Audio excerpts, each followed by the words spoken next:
Hello everyone, this is Indra Vikram. कैसे हैं आप सब लोग? होपफुली सभी अच्छे होंगे। शुरू करते हैं आज का chapter, writing and city life, यानी जो आपका फर्स्ट चैप्टर है हिस्ट्री का, ये हम शुरू करने जा रहे हैं। अच्छे से देख लो इस मैप को। आपके सामने ये जो मैप बना हुआ है, इसको बहुत अच्छे से ऑब्जर्व कर लो। इस मैप में आप 4 लोकेशंस देख रहे हो। 4 लोकेशंस।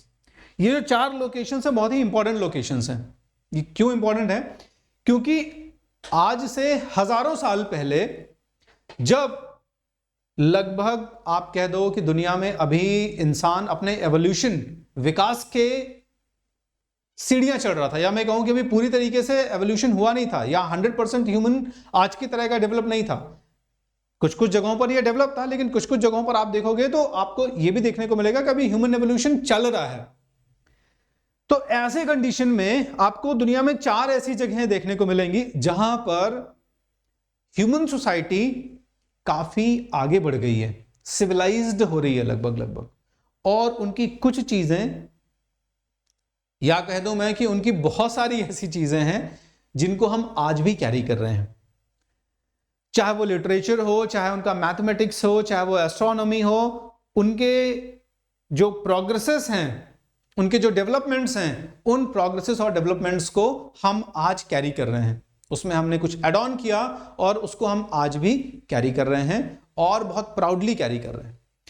तो ये लोकेशन जो है, इन लोकेशंस में से एक लोकेशन जो है, उसके बारे में आप पढ़ने जा रहे हो। यहां पे 4 लोकेशंस आपको जो दिख रही हैं, उनका इंट्रोडक्शन कुछ इस तरीके से है। ये है आपकी इजिप्ट, मिस्र की सभ्यता। मिस्र का नाम सुना है ना, इजिप्ट कंट्री है। तो यहां पर आप देखोगे नाइल वैली, नाइल रिवर की जो घाटी है, वैली है, यहां पर आप ये कुछ शेड्स देख रहे हैं ना। ये जो शेड, ऑरेंज कलर का एक कलर्ड शेड है, यहां पर सेटलमेंट है, एक छोटा सा सेटलमेंट है। इससे थोड़ा सा आगे बढ़ेंगे तो ये एक एरिया दिख रहा है ग्रीन शेड वाला। ये यहां पे 2 रिवर्स यहां पे भी हैं, टिग्रिस और यूफ्रेट्स रिवर, या टाइग्रिस कुछ भी कहते हैं। टिग्रिस और यूफ्रेट्स रिवर, बेसिकली टिग्रिस नाम से जाना जाता है इसको। तो टिग्रिस और यूफ्रेट्स की वैली, नदी घाटी। थोड़ा सा और आगे बढ़ेंगे, ये बहुत बड़ा सेटलमेंट आपको देखने को मिल रहा है। ये हमारे कंट्री का सेटलमेंट है, हड़प्पा, इंडस वैली सिविलाइजेशन जिसे आप कहते हैं, जिसके बारे में आप क्लास 12th में पढ़ेंगे। और उसके बाद थोड़ा सा और आगे चले जाइए तो चाइनीज जो है सिविलाइजेशन, ओंगो रिवर के पास में, या यांगजी रिवर भी कहते हैं इसको, इसके पास में। तो ये 4 इंपॉर्टेंट जो सेटलमेंट्स हैं, इन इंपॉर्टेंट सेटलमेंट्स में आपको एक इंपॉर्टेंट बात जाननी है। एक या 2 इंपॉर्टेंट बातें जो है वो जाननी है। सबसे पहले कि दुनिया में जो सेटलमेंट है, इसके पीछे कुछ रीजंस हैं। सेटलमेंट का मतलब है कि एक जगह लोगों के रहने के पीछे कुछ रीजंस हैं। देखो, सबसे पहले इंसान जो है वो एक जगह से दूसरी जगह पे नोमैडिक लाइफ जी रहा था। इस नोमैडिक लाइफ के अपने कुछ चैलेंजेस थे। इन चैलेंजेस में खाना पीना, क्लाइमेटिक जो कंडीशंस हैं, ऑड क्लाइमेटिक कंडीशंस हैं, इनको टॉलरेट करना, जो बहुत ही वायलेंट एनिमल्स हैं, जंगली जानवर हैं, इनसे अपना बचाना, यानी अपने लाइफ को भी सस्टेन करना। तो बहुत सारे चैलेंजेस होते थे। इन चैलेंजेस को किसी तरह से मिटिगेट करते करते इंसान अपने आप को सस्टेन करता था। लेकिन धीरे धीरे क्या हुआ, उसने एग्रीकल्चरल एक्टिविटीज शुरू करी। अब ये अपने आप में बहुत बड़ी जर्नी है, जिसको इतना जल्दी जो है वो बताना पॉसिबल नहीं है कि कैसे अचानक से एग्रीकल्चर हो गया। ये अचानक से नहीं हुआ, ये ग्रेजुअल प्रोसेस थी। इस ग्रेजुअल प्रोसेस के थ्रू इंसान ने सीखा कि कैसे कुछ प्लांट्स हैं जो ग्रो होते हैं, ये एक सीजनली ग्रो होते हैं, और इसके बाद उनका अपना एक पैटर्न होता है। और चूंकि वो ईडेबल थे, तो फिर उनको एनिमल्स ने उन पर्टिकुलर सीजन्स में या पैटर्न्स में ग्रो करना शुरू करा, और इस तरह से एग्रीकल्चर की जो एक्टिविटीज हैं ये प्रोमिनेंट हो गई, ठीक है, महत्वपूर्ण हो गई। तो फिर एग्रीकल्चर में ये इंटर हुए, कृषि में इंटर हुए। अब एग्रीकल्चर करने के लिए आपको ऑब्वियस सी बात है एक पर्टिकुलर प्लेस पर लंबे समय तक रहना होगा, क्योंकि नोमैडिक लाइफ में आप सुबह आपका सूरज कहीं और डूबा और सूरज उग कहीं और रहा है, फिर यानी कि आज शाम कहीं और हो रही है, फिर सुबह कहीं और हो रही है, फिर शाम कहीं और हो रही है, तो इस तरह की भी कंडीशंस बनती थी कई बार। लेकिन एग्रीकल्चर के लिए आपको एक पर्टिकुलर प्लेस में एक लॉन्ग टाइम तक रहना होगा, क्योंकि तुरंत तो आपको आउटपुट मिल नहीं जाएगा। तो जब आपने एग्रीकल्चर करना शुरू कर दिया तब आप थोड़ा सा ज्यादा सेटल्ड हो गए। सेटलमेंट्स जो है वो यहां से या एक दूसरे का पैरेलल भी हो सकता है, ये सेटल्ड हुए तो एग्रीकल्चर करना शुरू किया, या एग्रीकल्चर करने के लिए सेटल्ड हुए, इस तरह की अपनी। अब देखो एग्जैक्ट एविडेंस नहीं है कि इंसान ने पहले क्या किया। इंसान हो सकता है एक एक्टिविटी, या हो सकता है लगभग सेम टाइम पर कुछ आगे पीछे इस तरह की एक्टिविटी शुरू हुई हो, तो एग्जैक्टली आप प्रेडिक्ट नहीं कर सकते नहीं पहले यही हुआ होगा, इसके अलावा हो ही नहीं सकता। आप एक पर्टिकुलर उस पर नहीं आ सकते हैं, ठीक है। तो सेटलमेंट के साथ साथ अब आगे जो है, जब आप ग्रो करोगे क्रॉप्स या कोई भी चीजें जो आप खाने की कृषि के थ्रू, एग्रीकल्चर के थ्रू ग्रो कर रहे हो, कभी कभी सरप्लस भी हो सकती है, वो कभी कभी आपके कंजम्पशन से ज्यादा हो सकती है। तो जब कंजम्पशन से ज्यादा होंगी तो आप फिर थोड़ा बहुत दूसरी एक्टिविटीज में जाओगे। जब आपका पेट बहुत अच्छे से भर जाएगा तब आप फिर कुछ और एक्टिविटीज करना चाहोगे, है ना। तो यहां से नेक्स्ट लेवल पर जाएंगे। उसी नेक्स्ट लेवल पर हम आगे बात करेंगे, अभी फिलहाल सेटलमेंट की बात कर रहे हैं। तो लगभग 6000 से 8000 साल पहले एग्रीकल्चरल सोसाइटीज जो हैं वो दुनिया के अलग अलग रीजन्स में डेवलप हो गई थी। वो आपको अभी मैप में दिख चुकी हैं, ठीक है। ये आपने लगा लिया, जिनमें से हमने 4 एग्रीकल्चरल सोसाइटीज के बारे में पढ़ा। ये एग्रीकल्चरल सोसाइटीज अपने टाइम पर बहुत ही मॉडर्न है, ध्यान रखिएगा। और ये सिर्फ एग्रीकल्चरल सोसाइटीज नहीं, इनमें से कुछ जो हैं वो एग्रीकल्चर से नेक्स्ट लेवल पर जाएंगे, यानी अर्बनाइज्ड हो जाएंगे। और किस पर्टिकुलर सोसाइटी को हम अर्बनाइज कहते हैं या अर्बन सोसाइटी कहते हैं, वो हम आगे अभी देखेंगे इस चैप्टर में। रिवर्स का नाम आप अपने जनरल नॉलेज के लिए भी याद कर सकते हैं, बहुत सारे कॉम्पिटिटिव एग्जाम्स में भी कई बार ये चीजें आ जाती हैं। तो आपके एकेडमिक्स के लिए तो है ही ये फैक्चुअल इंफॉर्मेशन आपको पता होनी चाहिए कि इंपॉर्टेंट सिविलाइजेशंस या सेटलमेंट्स कहां कहां पे हुए। तो नाइल रिवर के पास में, इंडस रिवर सिंधु नदी के पास में, जिसे आप इंडस वैली सिविलाइजेशन कह रहे हैं, यूफ्रेट्स और टिग्रिस के पास में, जिसके बारे में पूरा आपका ये चैप्टर है राइटिंग एंड सिटी लाइफ। इस पूरे चैप्टर में हम डिटेल में इसी को पढ़ने वाले हैं, ठीक है। मेसोपोटामिया और फिर एंशिएंट चाइनीज सिविलाइजेशन जो है that was on the Huang Ho valley और यांगजी रिवर, यहां पर डेवलप हो रही है। तो होपफुली आपको यह क्लियर हो गया कि कितने साल पहले लगभग ह्यूमन बीइंग्स जो है वो एक पर्टिकुलर एरिया में, अलग अलग जगहों पर एक पर्टिकुलर एरिया में सेटल हो रहे हैं और वो एग्रीकल्चर कर रहे हैं। अच्छा, एग्रीकल्चर करने के साथ साथ बहुत सारे एनिमल्स हैं जिनको वो पाल पोस रहे हैं, क्योंकि उनका यूज भी हो रहा है, ठीक है। सरप्लस प्रोडक्शन कर रहे हैं, सरप्लस प्रोडक्शन के साथ साथ अपनी और कुछ एक्टिविटीज हैं वो कर रहे हैं। तो यहां सबसे इंपॉर्टेंट जो है वो ये है कि मेसोपोटामिया के बारे में थोड़ा सा डिटेल में जानना है, क्योंकि ये पूरा चैप्टर मेसोपोटामिया के ऊपर डेडिकेटेड है। तो इसके पहले कि मैं आपको मेसोपोटामिया के बारे में बताऊं, मेसोपोटामिया का मतलब समझाऊं, आपको एक छोटी सी कहानी सुना देता हूं कि आखिर मेसोपोटामिया के बारे में लोगों ने जानना शुरू कैसे किया, कौन सी ऐसी क्यूरियोसिटी थी जिसके थ्रू मेसोपोटामिया जो है वो दुनिया के नजर में आया, एक्सकेवेशन शुरू हुए मेसोपोटामिया में। तो देखो, वैसे तो बहुत सारे एरियाज हैं, लेकिन कहीं ना कहीं किसी का रेफरेंस मिलेगा जब, तो फिर दिमाग में आएगा, है ना। जैसे हड़प्पा की भी बात करें तो हड़प्पा जो है वो बहुत बाद में खोजा गया, लेकिन उस रीजन में बहुत सारे आर्कियोलॉजिस्ट्स हैं जो जाएंगे, विजिट करेंगे, उनके दिमाग में कुछ ना कुछ आएगा कि यार ये कुछ अनयूजुअल सा लग रहा है, कुछ स्पेशल सा एरिया लग रहा है। और इसके बाद फिर बहुत बाद में जाके एक्सकवेशंस हुए वहां पे। तो ऐसे ही इस एरिया का भी कुछ रेफरेंस था, और वो रेफरेंस एक बहुत इंपॉर्टेंट बुक में था, ठीक है। तो लगभग 1840s के आसपास की बात है, 1840s के आसपास एक्सकेवेशंस इस एरिया में शुरू हुए, ठीक है। जो एरिया आपने अभी मैप में देखा, ठीक है, मैं अगर दिखा दूं तो ये एरिया जो है, इस एरिया के आसपास एक्सकेवेशंस शुरू होंगे, ठीक है। अब इस रीजन में जाके, अभी उस समय ध्यान रखिएगा, उस समय मेसोपोटामिया नाम नहीं था इसका एग्जैक्टली। मेसोपोटामिया नाम बहुत बाद में पड़ेगा, तो उस समय इस रीजन में एक्सकेवेशन शुरू हो गए। अब इस एरिया में जब एक्सकेवेशन शुरू हो गए, क्यों शुरू हो गए भाई साहब एक्सकेवेशन? अचानक से तो ऐसा होगा नहीं कि जब हम खोदने लग जाओगे आप।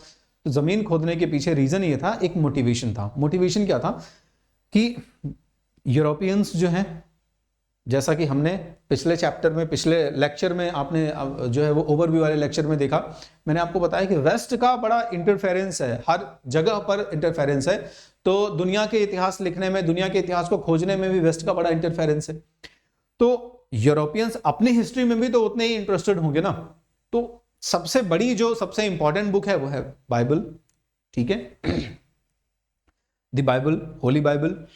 तो अब इसमें जो सबसे पहली पुरानी किताब है ये ओल्ड टेस्टामेंट कहलाती है, ठीक है।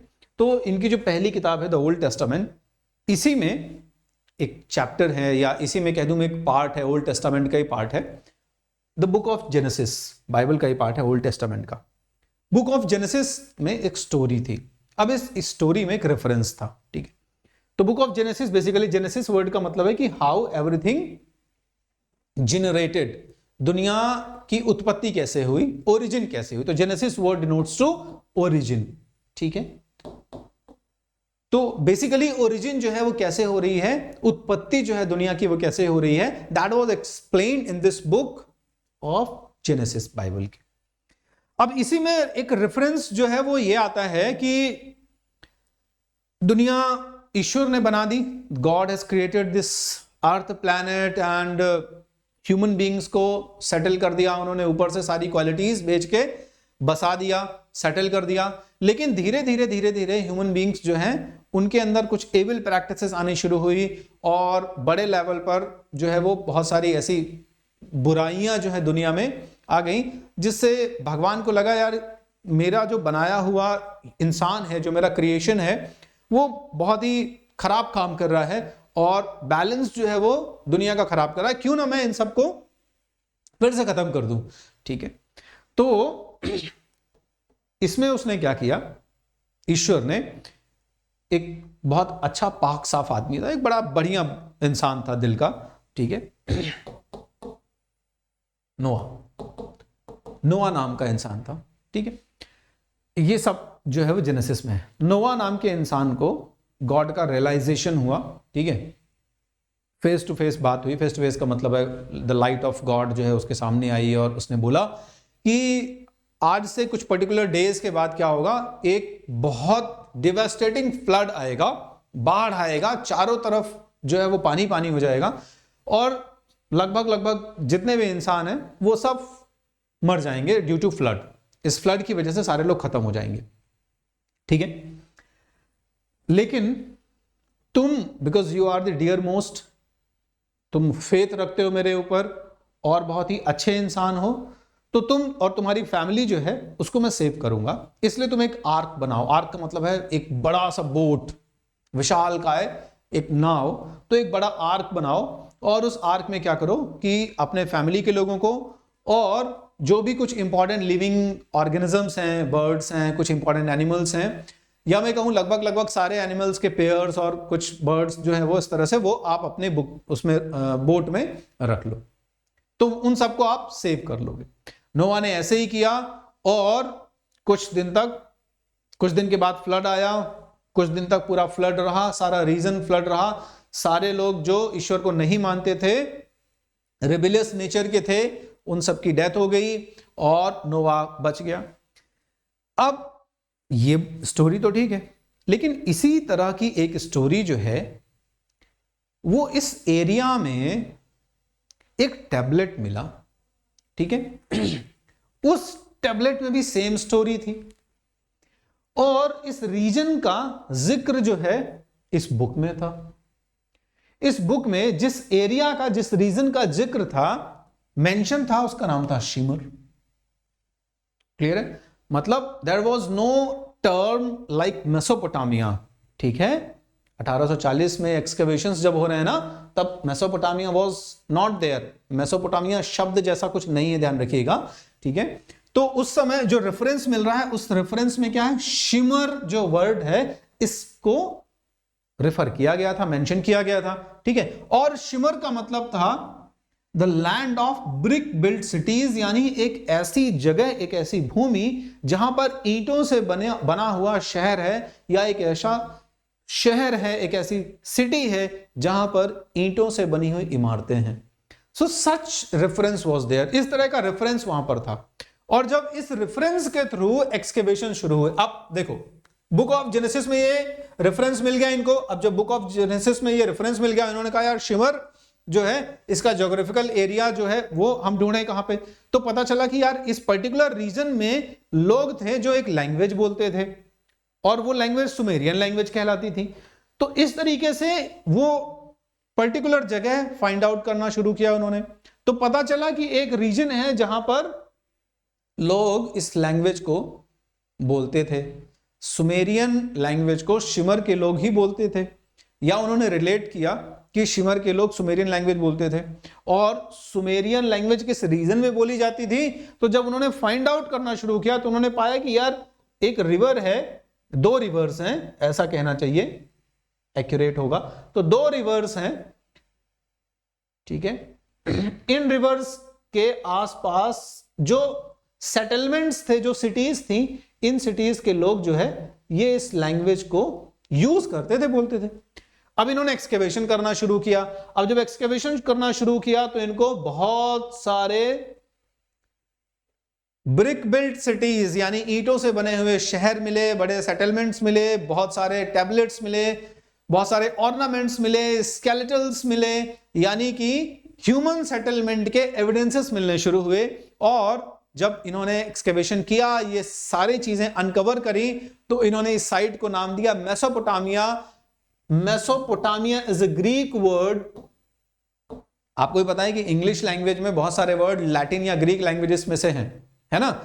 तो Mesopotamia, the chapter that we are dealing with, अभी जो हम पढ़ रहे हैं, जिस अध्याय को, जिस चैप्टर को, ठीक है, इसका नाम मेसोपोटामिया। एक्सकेवेटर्स ने, हिस्टोरियंस ने, आर्कियोलॉजिस्ट ने फिर बाद में प्रपोज करा कि यार the reason where people got settled, जहां पर लोग बसे, वो कौन सा क्षेत्र था, वो दो नदियों के बीच का क्षेत्र था। और इस तरीके से जब हम कहते हैं Mesopotamia, it simply means that the land between two reverse, यानी दो नदियों के बीच का जो एरिया है, दो नदियों के बीच का जो क्षेत्र है, उसे हम कहते हैं मेसोपोटामिया, ठीक है। So the word meso comes from the Greek word mesos means middle, यानी कि नदियों के बीच का क्षेत्र। पोटामस means मतलब बीच का क्षेत्र mesos means, and potamus means river, so simply means the land which is located or situated in the middle of river, मतलब जमीन के बीच, नदियों के बीच का जमीन का एरिया। तो होपफुली ये क्लियर हो गया आपको कि ये मेसोपोटामिया क्या है। और जैसा कि मैंने कहा कि मेसोपोटामिया जब एक्सकेवेशन, अभी हम बहुत, ये तो हम बहुत इंट्रोडक्टरी पार्ट को डील कर रहे हैं यहाँ पे, अभी हम इस पूरी ज्योग्राफी को देखेंगे, बहुत अच्छे से डिटेल्ड में इस पूरे चैप्टर को पढ़ेंगे। तो जब मेसोपोटामिया एक्सकेवेट हुआ तो पता चला कि यार ये one of the oldest civilisation है। The Mesopotamia, which is located on the banks of or in the middle of Euphrates and Tigris River, that is one of the oldest civilization of the world. दुनिया की प्राचीन सभ्यताओं में से एक है, या हम कहें कि दुनिया की प्राचीनतम सभ्यता है, ठीक है। इसी के सिमिलरली आपको इंडस वैली सिविलाइजेशन भी मिल जाएगा। तो ये लगभग सब प्राचीन सभ्यताएं हैं उस समय, और दुनिया में बाकी जगह पर आपको सेटलमेंट ज्यादा देखने को नहीं मिलेगा, ये मैप में मैंने आपको पहले ही दिखा दिया, ठीक है। So Mesopotamian civilisation developed on this region and it is one of the oldest civilisation. अगर आप इस टाइम पर ढूंढने जाओगे तो आपको ज्यादातर जो हिस्सा है इसका वो इराक के एरिया में मिलेगा, ठीक है। खासकर जो इंपॉर्टेंट शहर है, जैसे मैं बात करूं सुमेर की, ठीक है। तो जब यूरोपियंस एक्सकेवेट कर रहे हैं तो वो रिलेट ही कैसे कर रहे हैं, रिलेट करने के लिए वो सुमेरियन लैंग्वेज का रेफरेंस ले रहे हैं, और सुमेरियन लैंग्वेज जो है वो बोली जाती थी सुमेर में, ठीक है। यानी मेसोपोटामिया के जो ओल्डेस्ट इनहैबिटेंट्स थे वो कौन थे, वो सुमेर लोग थे, ठीक है। या इस एरिया को आप सुमेर के नाम से भी कह सकते हैं, ठीक है। यानी Sumer was one of the city, आप ऐसा कह दो। जैसे इंडस वैली सिविलाइजेशन आपने पढ़ा, इंडस वैली सिविलाइजेशन में हड़प्पा, तो Harappa is one of the city, Harappa क्या है, एक शहर है वहां का। Mohenjodaro is one of the city, Mohenjodaro एक शहर है। Kalibangan is one of the city. लेकिन Indus valley civilisation is the broad area, Indus valley civilisation एक बड़ा क्षेत्र है, ठीक है, जिसमें बहुत सारे शहर हैं। वैसे ही यहां पर सुमेर, बाद में यहां पर कुछ लोग आके बसे जिनकी लैंग्वेज दूसरी थी, अकैडियन, तो उनको अक्कड़ लोग कहा गया, ठीक है। यहां पर और भी कुछ शहर थे जो इसी के आसपास या इसके लगभग कॉन्टेम्परेरी थे, ठीक है, जैसे अरक, आगे जाके आप पढ़ोगे, ठीक है, और Mari. So these were some of the cities और some of the important cities which were developed in this region of Mesopotamia. तो मेसोपोटामिया में बहुत सारे शहर विकसित हुए और मेसोपोटामिया एक पूरा एक बड़ा रीजन है, ध्यान रखिएगा, ठीक है, जिसकी ओल्डेस्ट सेटलमेंट जो है वो सुमेर है। होपफुली ये क्लियर हो गया होगा। अब ये क्यों जाना जा रहा है, ये इसलिए जाना जा रहा है क्योंकि इसने आपको बहुत सारी चीजें दी हैं। मेसोपोटामिया ने आपको बहुत सारी चीजें दी हैं, दुनिया को बहुत सारी चीजें दी हैं, विश्व को बहुत सारी चीजें दी हैं जो आज भी हम इस्तेमाल कर रहे हैं, ठीक है। आगे जाके जब चैप्टर्स आप डिटेल में पढ़ेंगे मेसोपोटामिया के शहरों के बारे में, ठीक है, मेसोपोटामिया की राइटिंग के बारे में, मेसोपोटामिया के कंट्रीब्यूशन के बारे में, तो वहां पर मैं और थोड़ा सा इसको डिटेल में बताऊंगा। अभी चूंकि इंट्रोडक्टरी पार्ट यहां पर हम देख रहे हैं इस चैप्टर का, मेसोपोटामिया के बारे में समझ रहे हैं, राइटिंग और सिटी लाइफ के बारे में समझ रहे हैं, ठीक है।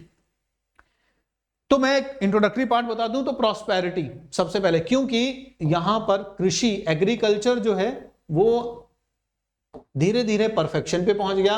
और एग्रीकल्चर के बाद फिर यहां पे क्या किया इन्होंने, एग्रीकल्चर के बियॉन्ड वाली एक्टिविटीज की तरफ मूव करना शुरू किया। यानी पहले कृषि करी, पहले एग्रीकल्चर करा, और एग्रीकल्चर जब इनका सरप्लस होने लग गया तब फिर इन्होंने दूसरी एक्टिविटीज की तरफ, और वो कौन कौन सी दूसरी एक्टिविटीज थी, ट्रेड, कॉमर्स, ठीक है, डिवीजन ऑफ लेबर कैसे हुआ, ये सब कुछ हम डिटेल में जब वो पर्टिकुलर टॉपिक आ रहा है तो हम उसको वहां पे देख लेंगे, ठीक है। और जब ये दूसरी एक्टिविटीज की तरफ गए, ट्रेड एंड कॉमर्स की तरफ गए, तो ऑब्वियस ही बात है ज्यादा काम होगा उस जगह पर। खेती में कंपैरेटिवली कम लोग हैं, लेकिन या एक ही तरह का काम करने वाले लोग हैं, लेकिन जब बहुत सारे अलग अलग तरीके से काम करने वाले लोग एक ही जगह पर इकट्ठा होंगे, ठीक है, तो वहां पर सिटी लाइफ और ब्रॉड होगी। तो धीरे धीरे शहरों का निर्माण हुआ और यहां पर एग्रीकल्चरल बेस्ड जो इकोनॉमी थी उससे आगे की इकोनॉमी में एंटर हो गए। क्लियर है। सिटी लाइफ प्रॉस्पेरिटी के साथ लिटरेचर, आप देखोगे कि उस टाइम पर रिकॉर्ड्स मेंटेन करना that is a kind of strange thing, ठीक है। देखो मेसोपोटामिया के बारे में और इंडस वैली सिविलाइजेशन के बारे में अगर आप कंपेयर करोगे ना, तो आपको एक बहुत बड़ा राज जो पता चलता है वो यही कि मेसोपोटामिया के बारे में हम इतना अगर कुछ जानते हैं तो वो सिर्फ और सिर्फ क्योंकि हम उनकी जो लैंग्वेज है, उनकी जो लिखी हुई चीजें हैं, इनको हमने डिकोड कर लिया है। अगर हम इन चीजों को डिकोड नहीं कर पाते ना तो हम शायद नहीं जानते कुछ भी। तो आप कह दें कि ये बाय द प्रोविडेंस और क्या मतलब कोइंसिडेंस या कुछ भी इनका सौभाग्य है कि ये लोग बहुत अच्छे से उन चीजों को डिकोड कर पा रहे हैं, क्योंकि बहुत सारी लैंग्वेजेस जो उस जमाने में प्रिवेलेंट थी ना वो आज भी वहां पे मिल जाएंगी आपको, या उसी तरह की लैंग्वेजेस का एक थोड़ा सा ट्रांसफॉर्म एक रूप जो है वो आपको देखने को मिल जाएगा। यानी वो प्रैक्टिस में टूटे फूटे फॉर्म में कहीं ना कहीं है अभी भी। तो ये एक बहुत अच्छी चीज है। हड़प्पा के जो लोग लैंग्वेज यूज करते थे ना, उसका कहीं से टूटा फूटा रूप भी आज इस्तेमाल नहीं हो रहा है। यानी वो जिस लैंग्वेज के फॉर्म में एक्सप्रेशन देते थे, जो लिखावट थी उनकी, वो पता नहीं टाइम के साथ पूरी तरह से डिसअपियर हो गई है। तो उसको हम डिकोड नहीं कर पा रहे हैं, क्योंकि वो जो बोलते थे, वो जो लिखते थे, वो उनके साथ ही गायब हो गया है। क्लियर। अब वो चीज प्रैक्टिस में नहीं है, तो हम कहां से कैसे लिंक करें, बस प्रॉब्लम ये आ रही है। अदरवाइज शायद मेसोपोटामिया से ज्यादा हमको हड़प्पा के बारे में पता चल जाए, इंडस वैली के बारे में पता चल जाए, और बहुत सारे और सीक्रेट। अभी हम इतना सीक्रेट जानते हैं मेसोपोटामिया हड़प्पा के बारे में, तो हमें इतना इंटरेस्टिंग लगता है। लेकिन सोचो हम अगर 100% जान जाएं तो हमें कितना इंटरेस्टिंग लगेगा, और कितने सारे और ऐसे सीक्रेट्स होंगे जो अनकवर होके आ जाएंगे। तो लिटरेचर, फिर mathematics, root values, square roots, ठीक है, एवरेज, इस तरह के मैथमेटिकल कैलकुलेशंस, गणित के जो सवाल आपको परेशान कर दें आज, मेसोपोटामियंस को वो बहुत अच्छे लगते थे। इसका मतलब ये नहीं था कि सारे मेसोपोटामिया के जितने लोग थे, यानी ये इस पूरे सिविलाइजेशन में, इस पूरे सेटलमेंट में जितने लोग थे वो सब मैथ विजार्ड थे। वो सारे मैथ विजार्ड नहीं थे, मींस जो पढ़े लिखे लोग होते थे वो सारे लोग जानते थे चीजों को। तो मैथमेटिक्स उस जमाने में डेवलप था। एस्ट्रोनॉमी, आज का जो कैलेंडर है जो आप इस्तेमाल कर रहे हो, इस कैलेंडर के जन्मदाता आपके मेसोपोटामियंस है, ठीक है। सोलर और लूनर एक्लिप्स, ये सारी चीजें अभी हम और डिटेल में पढ़ने वाले हैं। ये चूंकि मैं आपको एक इंट्रोडक्टरी पार्ट दे रहा हूं तो आप जान लो कि मेसोपोटामिया का मतलब क्या था, मेसोपोटामिया के लोग कैसे थे। ये एक उसका इंट्रोडक्शन है, चैप्टर का ओवरऑल इंट्रोडक्शन है। आर्किटेक्चर, बहुत सुंदर सुंदर मंदिर देखने को मिलेंगे, बहुत सुंदर सुंदर घर देखने के लिए मिलेंगे आपको। कुछ जगहों पर बहुत वेल प्लान्ड आर्किटेक्चर है, कुछ जगहों पर आपको उतना प्लान्ड आर्किटेक्चर नहीं मिलेगा, लेकिन फिर भी ये एक बड़ी बात है कि आर्किटेक्चर जैसी चीज आपको मिल रही है यहां पे, क्योंकि उस जमाने में आर्किटेक्चर ही बड़ी चीज है ना। आज आपके पास इतने साइंस और इतनी टेक्नोलॉजी है, उसके बाद आप इतने अगर बड़े बिल्डिंग्स बना रहे हैं तो शायद ये कोई बहुत बड़ी बात नहीं है, लेकिन उस जमाने में ये एक बहुत बड़ी बात। तो होपफुली आपको ये चैप्टर क्लियर हुआ। यूट्यूब पर ऐसे इंटरैक्टिव सेशंस तो अभी हम ऑब्वियसली करते ही रहेंगे, लेकिन इसके साथ साथ आप अपने लर्निंग एक्सपीरियंस को और एनहांस करना चाहते हैं तो आप अपने लर्निंग एक्सपीरियंस को एनहांस करने के लिए अनअकैडमी का ऐप डाउनलोड कर सकते हैं। इस अनअकैडमी के ऐप में आपको क्या क्या मिल जाएगा, टीचर्स के साथ में रियल टाइम इंटरेक्शन करने के मौके मिल जाएंगे आपको, जहां पर आप बड़ी बढ़िया ना चैट करते हैं तो इमोजीज का इस्तेमाल करते हैं, तो उससे क्या होता है आपके चैट में आपका जो इन्वॉल्वमेंट है वो थोड़ा सा और अलाइव हो जाता है। तो इमोजीज के थ्रू, ठीक है, आप क्वेश्चंस पूछ सकते हैं, क्वेश्चन टैब के थ्रू आप पोल क्वेश्चंस अटेम्प्ट कर सकते हैं, क्विजेस के थ्रू, है ना। आप लीडर बोर्ड में अपने फ्रेंड्स के साथ कंपीट कर सकते हैं और एसेस कर सकते हैं कि मैं कहां स्टैंड कर रहा हूं। तो ये सारी इंटरैक्टिव चीजें आपको मिल जाएंगी। प्लस बड़ा चैलेंज होता है कि हम अपनी पढ़ाई को आगे कैसे बढ़ाएं, तो स्कॉलरशिप का भी मौका मिल जाएगा आपको इस प्लेटफॉर्म पर। तो स्कॉलरशिप टेस्ट्स अवेलेबल हैं और इन सारी चीजों को कैश करने के लिए आपको बेनिफिट मिल जाएगा, थोड़ा सा डिस्काउंट मिल जाएगा आप इंद्र कोड इस्तेमाल करेंगे तो। इसके साथ ही आप सोशल स्कूल को फॉलो कर सकते हैं टेलीग्राम पर, जहां पर आपके जैसे बहुत सारे लोग लर्न कर रहे हैं। इनफैक्ट आप अपने फ्रेंड्स को भी ये चैनल जो है सोशल स्कूल कनेक्ट कराइए, ज्वाइन कराइए, जिससे उनको भी मौका मिले बहुत रिच लर्निंग एक्सपीरियंस का। सो होपफुली लेक्चर आपके समझ में आ गया होगा। नेक्स्ट लेक्चर के साथ जल्दी से मिलते हैं। Till then good bye, thank you.